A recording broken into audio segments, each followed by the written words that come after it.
A resenha dessa semana, enfim, consegui fazer. A minha voz ainda tá bem rouca, tá bem ruim, mas eu acho que vocês conseguem me escutar e vocês vão me perdoar, mas eu vou estar bebendo um pouco de água durante a resenha porque ainda tô com um pouco de problema aqui na voz.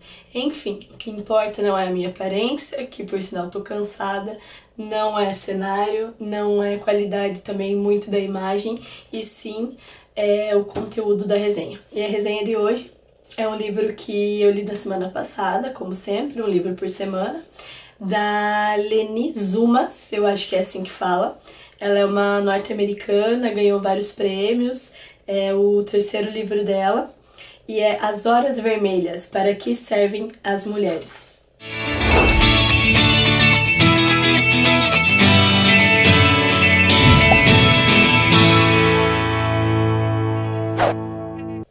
Então aqui acho que vocês conseguem ver. Esse livro, ele é complexo. Por quê? Primeiro que ele se propõe como uma distopia, que é um gênero literário que não é tão comum, porém é muito difícil de você ter uma distopia bem feita, bem escrita. O que seria uma distopia, para começo de conversa? É fácil, se você lembrar do que é uma utopia, que é uma sociedade ideal, onde todo mundo vive em harmonia, onde tudo funciona, enfim, isso é o que é uma utopia. Exemplos de livros que fazem uso da utopia, a gente pode citar República, do Platão, e um dos mais conhecidos é O Capital, do Karl Marx, que ele vai trazer uma sociedade ideal, onde todos os seres humanos se comportam da maneira correta e por isso a sociedade caminha, tudo dá certo, enfim. E a distopia, ela é o contrário, é uma utopia negativa, então é uma sociedade onde tem algumas leis e alguns comportamentos que eles são distópicos, então eles não são o ideais, né? E aí isso é muito controverso, porque o que seria ideal, enfim, mas não vamos entrar nesse mérito, vamos só distinguir o que é distopia e utopia. Então ela se propõe a ser uma distopia, e aí exemplos clássicos maravilhosos de distopias é a Laranja Mecânica. A gente tem também 1984, que é um clássico da literatura. A Revolução dos Bichos também pode ser dito. Admirável Mundo Novo também é uma distopia. Então, são realidades sociais, tanto distópicas quanto utópicas, e aí são trabalhadas na literatura de maneira diferente. E aí, quando eu me deparei com esse livro, que foi no final do ano passado, ele até foi um presente, eu me interessei muito, porque eu achei que ele fosse um pouco na linha do Conto da Aia, que também é um livro aí best-seller, que fez sucesso, ainda está fazendo sucesso no Brasil, no mundo, e muito sucesso, inclusive, porque ele é baseado, ele na verdade, ele dá, né, o enredo para a série Handmaid's Tale, que está sendo sucesso, foi premiadíssima, é uma série muito legal, uma série muito chocante, que o quê? Que conta justamente a história de uma sociedade, de um partido político que dá o golpe, acaba vencendo, acaba entrando no poder, e propõe algumas mudanças, e as mudanças elas vão de acordo com o papel das mulheres na sociedade. Então, dando um resumo, né, super resumido, porque também é um enredo super complexo, o Conto da Aia e Handmaid's Tale, ele vai falar um pouco do papel da mulher enquanto geradora de filhos e reprodutora. Ela tem um papel mais reprodutora do que um papel ativo como cidadã. E é chocante, enfim. Quando eu comecei a assistir a primeira temporada, eu fiquei chocada, pensei, nunca na vida isso pode acontecer. E aí, hoje, a gente vê algumas ideias que vão bem de encontro ao que essas distopias acreditam e pregam, e por isso que é tão preocupante e é tão importante a gente ler coisas e saber mais sobre o que é isso, o que está se discutindo, enfim, a gente vai chegar nessa parte. Voltando ao livro, As Horas Vermelhas, ele é um livro que ele não é muito extenso, ele tem 320 páginas, então você lê ele em 3, 4 dias. Se você realmente quiser ler e tiver o hábito da leitura, logicamente, né? Nem todo mundo consegue, enfim, cada um tem seu tempo. Mas eu li ele mais ou menos isso. É um livro super rapidinho de ler, a leitura é muito fácil e ele vai contar a história de 4 mulheres. Essas 4 mulheres, elas estão numa sociedade imaginária, numa distopia, em que o aborto se tornou ilegal em todos os tipos de ocasiões, então o estupro, tudo, ele é ilegal. A fertilização in vitro também é ilegal. E as crianças as crianças órfãs só podem ser adotadas por casais héteros e casados. Você, como solteiro, não pode, ou solteira, não pode mais adotar uma criança. Então, isso é a realidade distópica que a autora propõe. E, inserido nessa sociedade, a gente tem o papel de 4 mulheres. Uma delas é uma professora de numérica, acho que ela tem uns 40 anos, a Roberta. E ela é professora de história. Tem que ter um professorzinho de história, né? Tem que ter uma humanas ali pra dar uma picância na história. Ela é professora de história e ela é solteira. E o sonho da vida dela é ser mãe. E ela tá agoniada com a nova lei, que não permite que ela adote crianças, e ela tá desesperadamente tentando engravidar, enfim, aí narra vários acontecimentos aqui dela. E é o desespero, a história dela é esse desespero em busca da maternidade, sendo que ela não consegue. Entrelaçado, a vida dessas 4 mulheres está entrelaçadas. Além da Roberta, temos a Susan, que é uma mulher casada, frustrada no casamento. O marido dela é um merda, não ajuda ela em nada. Ela largou a carreira dela, aquele clichê clássico. Largou a carreira para se dedicar aos filhos, ao marido. Não que isso seja errado, mas aqui ela está extremamente frustrada com isso.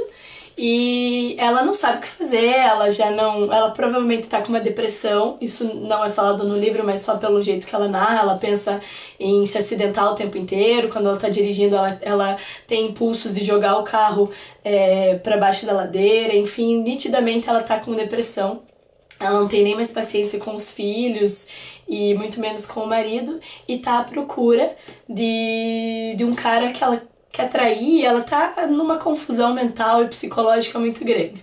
Aí temos também a Matt, que é uma menina, uma adolescente, que fica grávida do namorado. Eles têm 17 anos, ela fica grávida, ele larga ela, fala que o filho não é dela, e ela entra em desespero. E ela quer muito abortar. Inclusive, ela tem uma amiga que abortou, e aí eles têm lá dentro dessa sociedade distópica, eles fizeram, por exemplo, olha só, fizeram um muro rosa que separa os Estados Unidos do Canadá e faz com que as mulheres não tenham como passar para o Canadá para fazer procedimentos abortivos. Então, ela vive a confusão de tentar abortar ali mesmo nos Estados Unidos, ou ir para o Canadá e de repente ser presa na imigração. Então, assim, ele é um livro muito atual, porque ele faz muita referência também às políticas atuais dos Estados Unidos. A outra mulher, a 4ª mulher, é a Jean. Ela é uma curandeira, então ela vive numa floresta. Ela é a personagem mais excêntrica da trama, assim, sabe? Ela vive na floresta, ela pratica vários tipos de curas com ervas, enfim, é uma curandeira e que também está sendo perseguida pelo governo por isso. E é praticamente uma guerra, uma caça às bruxas, do qual ela, infelizmente, participa. E aí essas 4 mulheres, elas se encontram nesse cenário em que o aborto é ilegal, não se pode adotar, a mulher é vista de outra maneira, enfim, são várias coisas que o governo vai impondo para essas mulheres e elas vão lutando contra isso, e principalmente existem diálogos no livro em que elas têm com amigos do sexo masculino e também maridos, que mostra novamente e reforça o machismo, a fala machista da mulher, do aborto, que o embrião é uma vida separada, enfim, aí sem entrar também no mérito de a favor do aborto ou não, mas dentro do livro a autora deixa bem clara a posição dela. E aí, sobre o livro, eu indicaria esse livro? Indicaria. É um livro legal, é um livro, como eu falei, complexo, ele é bastante reflexivo, ele faz muita referência, como eu falei, às políticas atuais do atual presidente dos Estados Unidos, do Trump, principalmente porque o nome do muro que divide Canadá e Estados Unidos, para impedir o aborto, muro rosa, tipo o muro, existe um muro, então isso já faz referência à política dele. E também a gente tem toda. Eu achei assim que a autora pegou um pouco de carona no sucesso de Handmaid's Tale e também no conto da Aya, automaticamente, né? Porque os dois estão juntos. Eu achei muito que ela tentou pegar uma carona nessa onda e tal, aproveitando até a situação política do país. Mas o que eu acho, além de ser um livro bom, um livro que você vai refletir, tem várias coisas que eu marquei que são passagens bem interessantes e que de certa forma me fizeram refletir sobre alguma coisa. Ele é um livro que falta alguma coisa, sabe? Eu não li o conto da Aya ainda, até quero muito ler, pretendo ler esse ano ainda. Apesar de ele estar muito super modinha e tal, eu acho que é uma leitura que é um clássico, não deixa de ser um clássico, e como eu gosto muito da série e tal, eu acho que de repente seria uma leitura interessante. Mas nesse caso, esse livro, ele meio que estereótipa algumas coisas do feminismo, sabe? Então eu não sei se eu gosto tanto dele, porque ele dá apenas uma pincelada em algumas coisas, mas ele não se aprofunda em nada. Inclusive, ele não se aprofunda nem nas personagens mesmo. Poderia haver uma sondagem psicológica muito maior, uma dramatização muito maior para amarrar as histórias. E eu senti assim que simplesmente as personagens foram jogadas ali e tal, foram descritas, cada uma com seus problemas e tal, mas que não teve um aprofundamento das questões que realmente permeiam o livro, sabe? A questão central do livro, aquela que não tá escrita, mas que quando a gente termina, a gente, putz, você fica ali, ó, dias pensando. E aí teve outros livros que eu li da semana passada mesmo, que foi Viagem Solitária, que em nenhum momento estava escrito ali alguma coisa de aceitação, de homofobia, de identidade trans, mas você pensa sobre aquilo porque tá intrínseco na trama, sabe? Então eu achei que faltou isso, assim, na minha opinião, lógico, essa é a minha opinião, de repente alguém que leu pode gostar. Eu não achei muita coisa desse livro aqui no Brasil, em português. Ele foi lançado no ano passado, então ele é relativamente recente. Não achei muita resenha, não achei nem muita gente que já leu ele. Porém, é um livro legal. Eu indicaria sim, acho que é uma leitura bem reflexiva.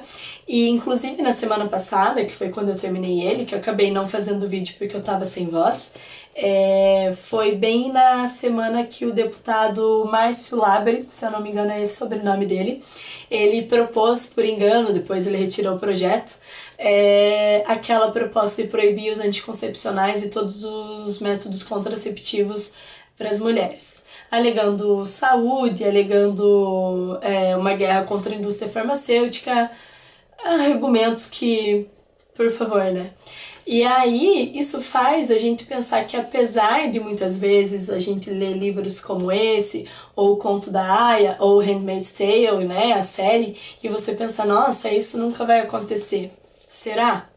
Será que não vai acontecer? Um deputado do PSL, inclusive do Rio de Janeiro, acabou de propor um projeto para banir os anticoncepcionais. E aí? Isso aqui é o começo, sabe, gente? Então, por isso que a gente precisa se informar muito. Depois, óbvio, ele tirou o projeto da apreciação lá, ele apresentou o projeto, daí falou que era engano. Isso a gente acompanha pelo Twitter, né? Porque o Twitter, ele acaba tendo essa rapidez de informar muito rápido as coisas. E, assim, uma babaquice, ele vai lá, comenta. Eu acho, na verdade, que hoje em dia as coisas estão funcionando diferentes no Brasil e no mundo, até porque a gente tem governos muito de extrema direita e se comportam relativamente parecidos, né? Similares. Eles parecem que jogam na rede, ó, tô propondo um projeto tal. E aí eles sondam se aquilo vai ter aceitação popular ou não. E aí eles, não vai ter a aceitação popular, então a gente tira essa carta da mesa. Isso já aconteceu com várias coisas, inclusive do Bolsonaro, inclusive de outros governos. Então, parece que isso virou uma tendência na política. Você fala que vai fazer, sonda a reação do público e aí vê se vai pra frente ou não vai. E aí trazendo, olha como é uma loucura, né? Esse livro é inspirado na realidade política dos Estados Unidos, mas ele conversa perfeitamente e infelizmente com a realidade política do Brasil. a própria ministra dos Direitos Humanos, da família, do whatever, né? A Damares, ela também tem, por favor, até o Fantástico domingo mostrou coisas que ela fala assim que tem que tem que rir para não chorar, porque uma pessoa dessa é ministra, uma pessoa dessa tem voz, uma pessoa dessa tem força para fazer alguma coisa e ela tem um pensamento extremamente retrógrado, totalmente preconceituoso, machista, mentirosa. E aí a gente vê que sim, que é possível que de repente um livro desse, o conto da Aya, vire em realidade. E então mostra como realmente são atuais, apesar de não gostar da trama, não achar que ele é um livro nota 10. É um livro importante, sim. É um livro para a gente refletir mais sobre a sociedade atual e sobre como que a gente vai lidar se um projeto desse é aprovado, se um projeto contra o aborto é aprovado, mesmo em caso de estupro, que é um caso extremo. Então a gente tem que pensar muito nas coisas que estão acontecendo. E eu já falei isso várias vezes aqui, eu repito, a maneira mais correta de você se posicionar, de você criar uma opinião, é buscar informação.